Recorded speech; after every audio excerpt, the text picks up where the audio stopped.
A close-up of the empty eye sockets of a skull seemed to stare back at the deep eyes with dark circles underneath.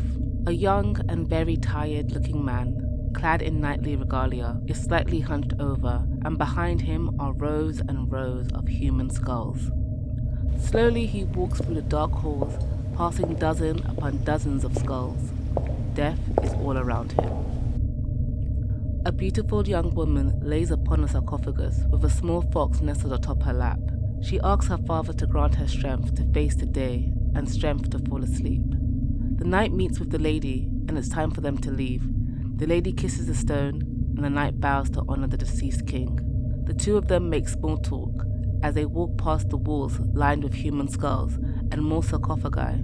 They come to a room where bodies are stacked together, their faces covered by a shroud. The sign on the door reads, "Here the sleepless lie, never to wake again." An eerie wind that carries the muffled groans of the dead and slumbering pushes them towards the exit. The lady and the knight head up the stairs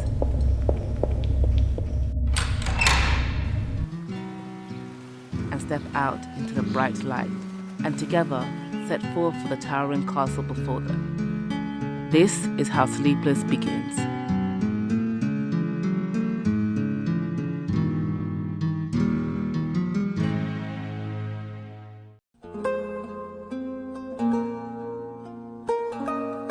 Sleepless is a fantasy romance graphic novel published by Image Comics. It had 11 issues that ran from December 6, 2017 to January 9, 2019. It was later reprinted into trade paperbacks with Volume 1 containing issues 1 through 6 and Volume 2 having issues 7 to 11.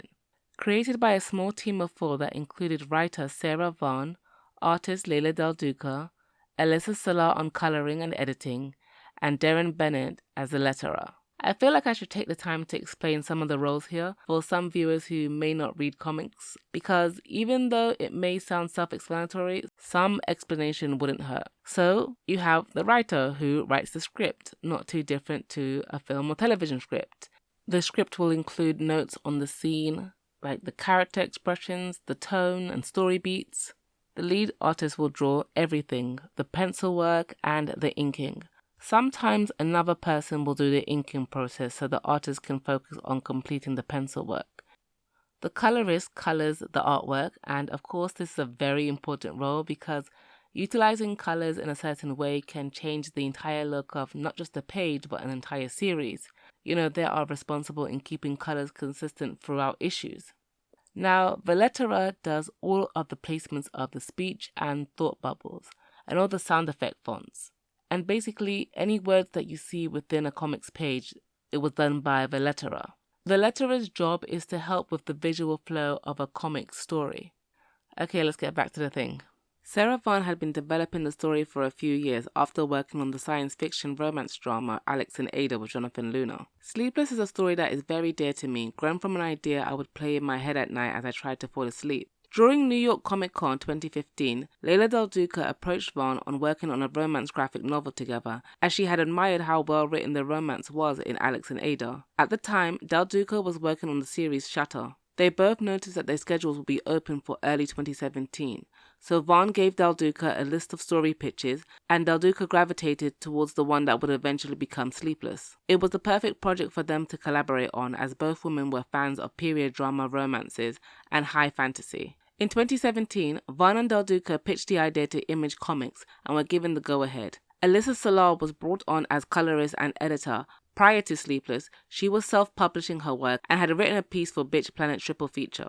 At the time, she was also working as an intern at Del Duca's Helioscope studio, so Sleepless was her first major credit in the comics industry. Award-winning letterer Darren Bennett was later brought on to do the lettering. Darren Bennett is really prolific, and he has worked on countless of comic books, just so many of them, too many to even name.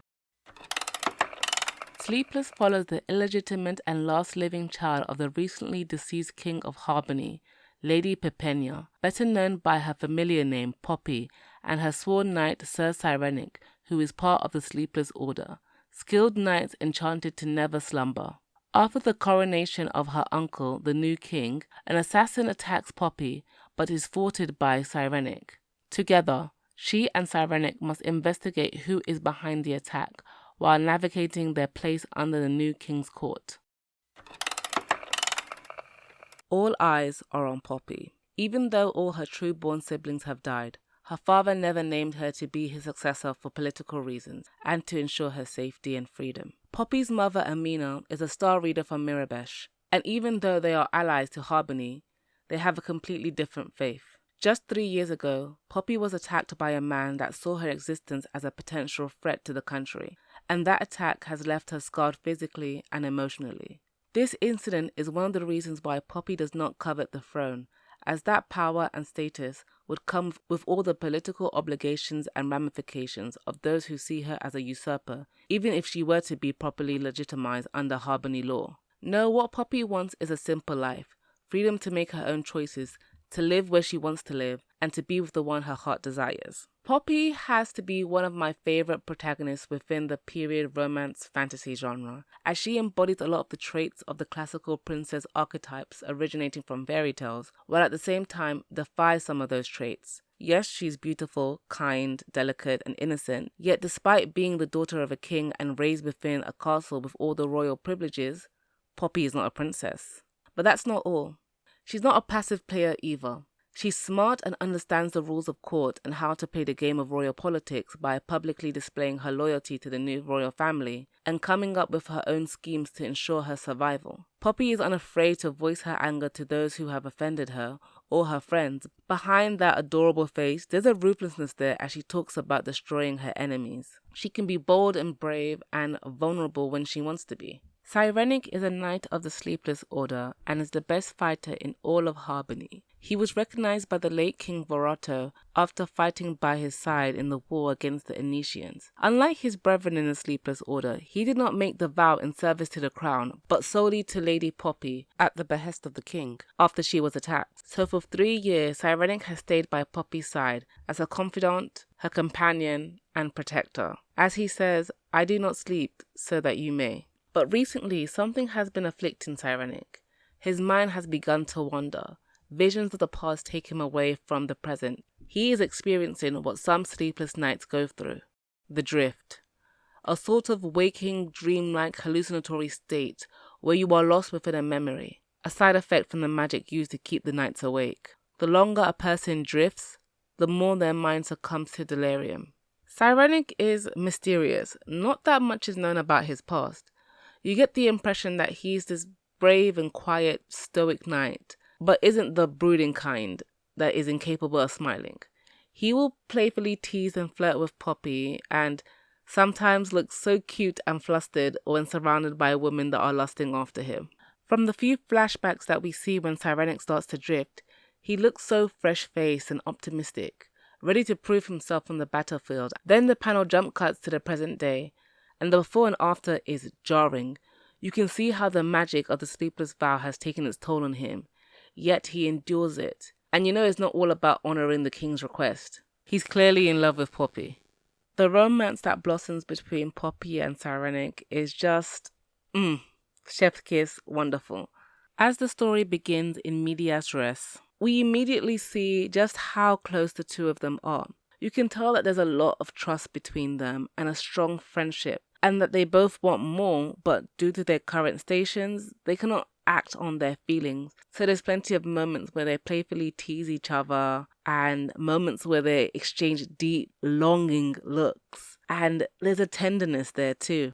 All those moments are made more intense as there's danger lying around every corner and emotions start running high. And it all just builds to that scene where they finally do kiss. And let me just say, this page right here, it was well earned. Princess Relin, the Crown Princess of Harbony.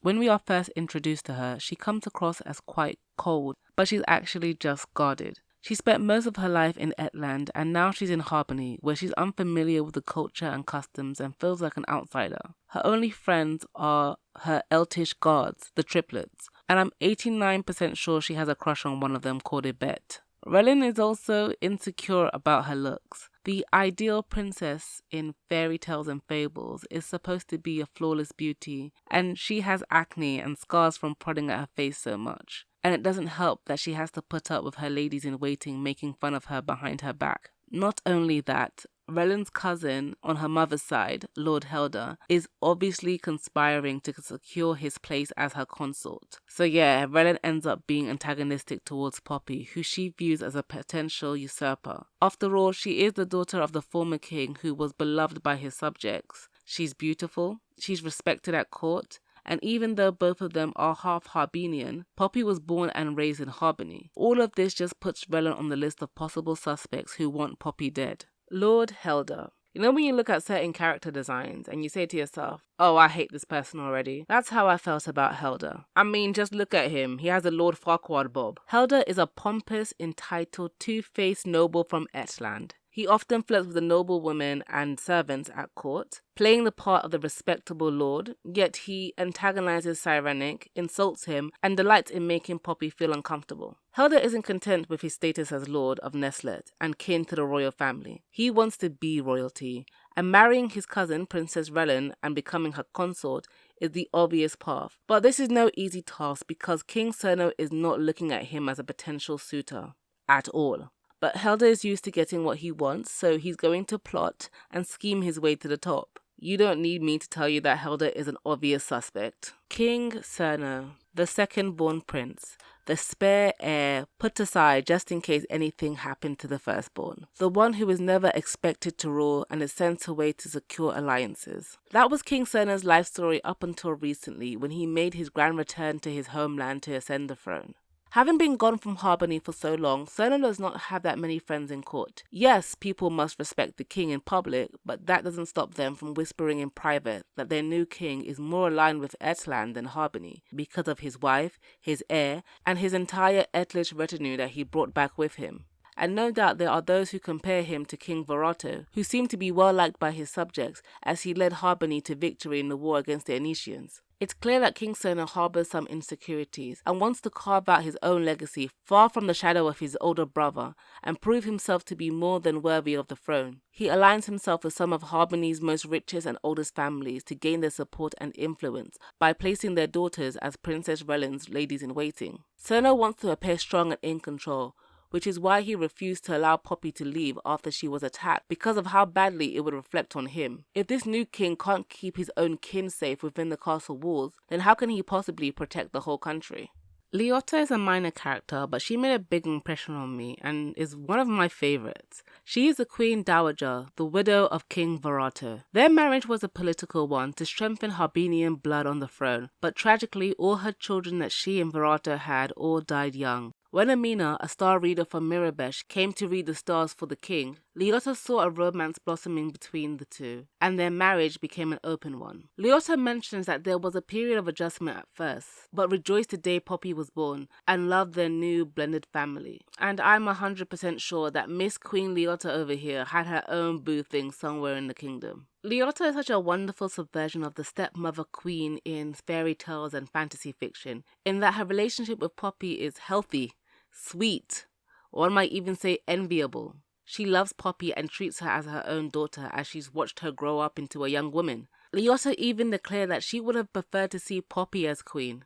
And last but certainly not least is Binny, the cutest little fennec fox. She is Poppy's pet and is so loyal and so cute. Just look at her. The best animal companion anyone could have. The world building is so rich and detailed. There's a lot of information that is given to us right from the jump, but I think it was done in a well thought out way where it didn't feel like a massive info dump that forces the story to take a back seat, and the characters don't engage in expository dialogue for multiple pages. Even with all this lore and history and rules that they crafted in this world, a lot of things are left intentionally vague. Magic exists in this world, but it's not at the forefront. None of the main characters are magic users, but possess enchanted items and go to magic users for help and guidance. Magic is from the ancient times, practiced by the gifted few that work as healers, enchanters, and star readers. It was a nice touch that the side effects that the Sleepless experience are an advanced form of the symptoms of sleep deprivation. The tourney chapter shows the different flags of the countries, factions, and houses that represent those competing. A lot of thought and detail went into creating these flags. The creative team probably have every name written down in their work notes. The names of neighboring kingdoms are mentioned in conversations, and we learn just enough about them to inform us on how they will come to impact the story. Etland is a country allied with Harbony. They appear to worship a pantheon of gods. It's where King Cerno and his immediate family were residing. Then there's Aishyo, enemies to Harbony, and they lost the war to them a few years ago. Mirabesh, the country where Poppy's mother Amina is from, their faith is in the stars. They have a queen, and according to Ambassador Zuair, their society is matrilineal. Inheritance is passed from the mother's line, meaning that any child born to a Mirabeshi woman is legitimate. This puts Poppy in a sticky situation. As for where our story is set, Harbony, there is so much more I want to learn about. The culture, the customs. The author made a brief mention that her and Verata's arrangement wasn't uncommon, as many dowagers before her had taken in the children of their king. Then there are the catacombs, and the ancient secrets that lay hidden there.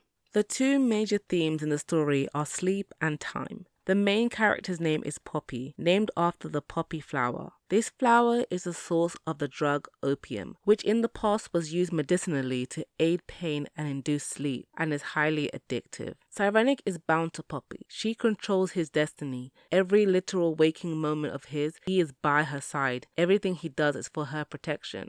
There's a page where Cyrenic begins to drift. He's frozen in time and hallucinates that he is surrounded by a field of poppies. It reminded me so much of that scene in The Wizard of Oz where Dorothy and friends fall asleep in a field of poppies. I just love some symbolic foreshadowing.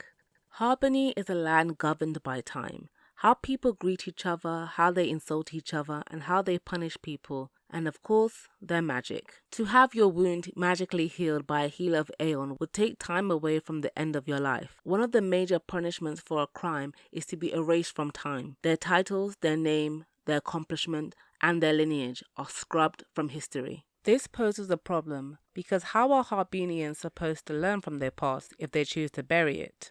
But the past does have a way of descending upon future generations. As a wise sage once said, "See, when you do clownery, the clown comes back to bite."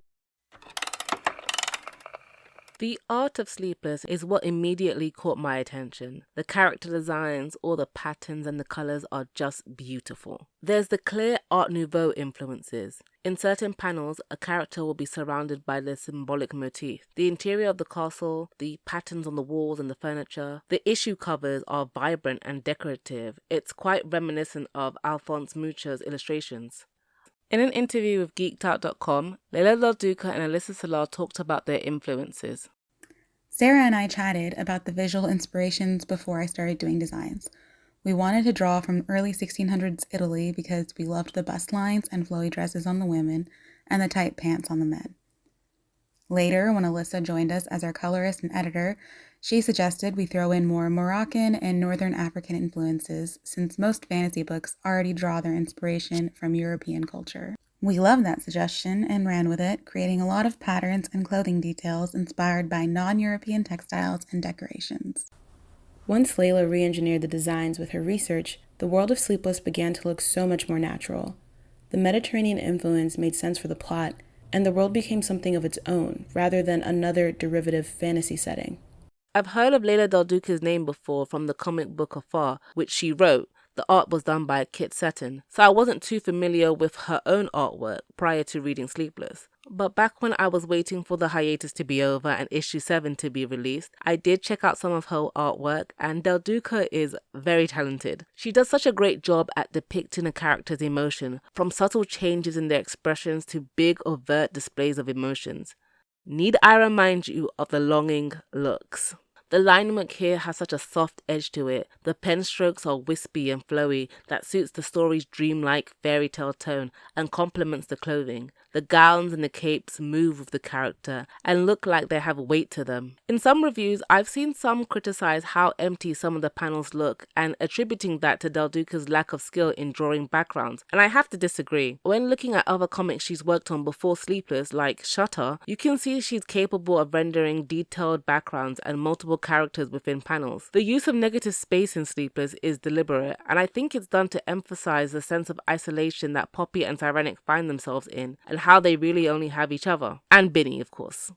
The colouring by Alyssa Solar just breathes so much life into the line work. It's vibrant, beautiful, and consistent. Salah opted for a desaturated muted color wash style, and if you are used to or prefer more saturated colors, this may look dull. But the use of this color scheme and style adds to the old world, faded storybook, lost to history aesthetic that reminds me of illustrations done on parchment paper. All of the patterns on the clothing and the wards really pop and stand out. Nothing clashes with each other, and nothing negatively pulls the reader's attention away. This was Alyssa Salah's first professional job in the comics industry, so it's been really cool to follow her work since Sleepless. She has continued to create her own comics, all self-published on her website. In 2021, Alyssa Salah and Susie Lee released their comic book Weeaboo, and Salah provided the cover art for Bonfire Comics' latest anthology, Stratos, REM edition. I really love her art style. It reminds me of like older manga, and I'm seeing some Yoshitaka Amano influence here too, especially in these images. Overall, Sleepless is such an engaging read. I cannot put it down, and the pacing of the story for the most part is done well. Although I do feel that the last 2 issues were a little bit rushed, maybe a 12th issue would have helped, or maybe 18 issues. Look, I just want more. This comic left me wanting more. Even though the plot was mostly wrapped up, there are a lot of things that still need to be dealt with, certain things that need to be addressed, certain things that I can't talk about because I'm doing my best to avoid spoilers. Sleepless came out at just the right time. When I first learned of its existence, it was March 2018, I think, and I was scrolling through Tumblr as usual, and a mutual had reblogged edits of a photo set of characters from Sleepless, and I asked them, what was it, because it looked really pretty, and the burgeoning fandom gave me the rundown and where I could buy the physical and digital versions of the issues that were out at the time. And shout out to them because they knew exactly who to approach. Bitter still star-crossed fans who were looking for something remotely similar to fill in the gap. The curse on the house of ABC. It had been a long time since I've picked up a romance comic. Back in the day, I used to go through so many of them when I was a teenager with a lot more free time. I can barely remember half of the titles I read. Oh well. The story of a lady and her devoted knight is so ancient. Many people all over the world and in different mediums have found ways to use this classic trope to tell stories that feel new yet familiar. Sleepless checked a lot of the boxes of things that I'm into. Romance, fantasy, magic, sword fighting, palace intrigue, and of course, beautiful gowns. Great gowns, beautiful gowns. And the cherry on top of all of that is that the protagonist is a dark-skinned black girl. I mean, just look at Poppy. Look at her hair and the way she chooses to style her hair. She wears colourful head wraps. When she goes to bed, she's wearing a silk scarf, okay? She's wearing a silk scarf to bed. When I first saw this, when I turned that page and first saw that image, I could not stop smiling. I just could not. I could not because we matched. I was wearing my satin scarf, my satin bonnet, and she was too, alright? And I just have a feeling, okay? I feel it in my bones that was Alyssa Salah's doing, okay? As editor, she stepped in and said, Poppy needs to be wearing a silk scarf to bed. And thank you for keeping everyone's skin tone so consistent throughout the series too, especially Poppy's, because colorism in comics is a problem. Obviously, Sleepless wasn't a runaway hit. Romance comics aren't super popular. They have their fan base, of course, small but slowly growing. I actually attribute a little bit of that to platforms like Webtoons that have made getting into comics a lot more inviting to some people who may have assumed that comics were all superhero stories. Even though I love that Sleepless had a nice tidy ending, it did leave me and the rest of the very small fandom hungry for more of the world and the characters. 3 years later, fan works are still being created and we are still out here yelling to all that will listen to pick up a copy and envisioning what a Sleepless adaptation could be like. I have seen a handful of photoshopped images of actresses Ryan Destiny, Lovey Simone and Coco Jones as Poppy, and I love them all. But personally, I would prefer if Sleepless were an animated miniseries. The artwork is so gorgeous and I would love to see it come to life via 2D animation. Animation is just the best option for some comics, and Sleepless is one of them. I would hate to see a CGI Binny running around. Animation does possess a few problems though. These character designs, beautiful as they may be, would have to be simplified quite a bit, unless if you're going for a 2.5D style like Arcane. And oh my goodness, could you imagine how good that would look? Of course, animation is expensive, and I support a new deal for animators, and if you love animation, you should too. But if not an animated miniseries, then maybe a motion comic. I remember back in the day, there were official motion comics everywhere. These days, I'm seeing more fan-made ones. Like Studio Tucker's work on Berserk, I love it. It's so good.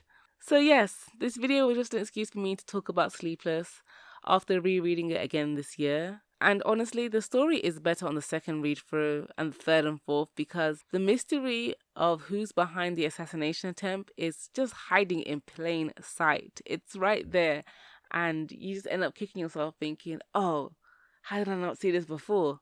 So yes, please, stop sleeping on Sleepless. I really hope that I convinced you to read Sleepless, and if I didn't, why? Please explain to me why you hate nice things, and let me know what comics you're reading at the moment because I need some recommendations. Currently, I'm reading Sorority. I still don't know if I'm saying it right. I'm sure I mispronounced everybody's name in this video. Sorry about that. I'm also reading Queen's Quality and Sleepless Domain. Thank you to Cherry Bepsy and Voice Members for the Void for lending me their soothing voices. If you're not following both of them, then you need to go ahead and correct that right now. And thank you to all my lovely patrons, Cheyenne Lynn, Hariana Hook, Kemi, Mariah, MZ, Joel Finns, and Punk Rock Jesus. I'm still bad at outros. Goodbye, and I'll see you next time.